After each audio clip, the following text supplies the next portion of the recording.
তোরপাটি কাছে তো ভিতরে ঢুকে আপনারা গতবার শুনেছেন যে এনসিইআরটি দশম শ্রেণীর পাঠ্যক্রম থেকে বিবর্তনবাদকে বাদ দিয়ে দিয়েছে।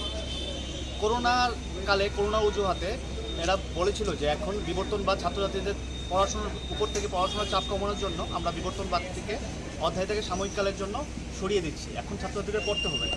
কিন্তু সম্প্রতি ওদের অফিসিয়াল স্টেটমেন্ট এসছে যে এটা দশম শ্রেণীর পাঠ্যক্রম থেকে সর্বদার জন্য বাতিল হয়ে যাচ্ছে। আমরা জানি জীববিজ্ঞানের মধ্যে বিবর্তনবাদ প্রাণের আবির্ভাব থেকে শুরু হয়ে তার নানান শাখার প্রশাখার বৃদ্ধি, তার সমস্ত বিষয়বস্তু ছাত্রছাত্রীদের জন্য কতটুকু গুরুত্বপূর্ণ।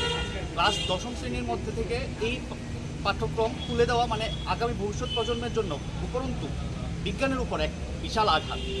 আর এই মানে সরকারের এই সিদ্ধান্তের বিরোধিতা করে আমরা ত্রিপুরা রাজ্যের বুকে কাজ করা 30 দশকেরও বেশি সময় ধরে বিজ্ঞান প্রচার এবং প্রসারের উদ্দেশ্যে কাজ করা সংগঠন ত্রিপুরা যুক্তিবাদ বিকাশ মঞ্চ এর তীব্র প্রতিবাদ জানাচ্ছি।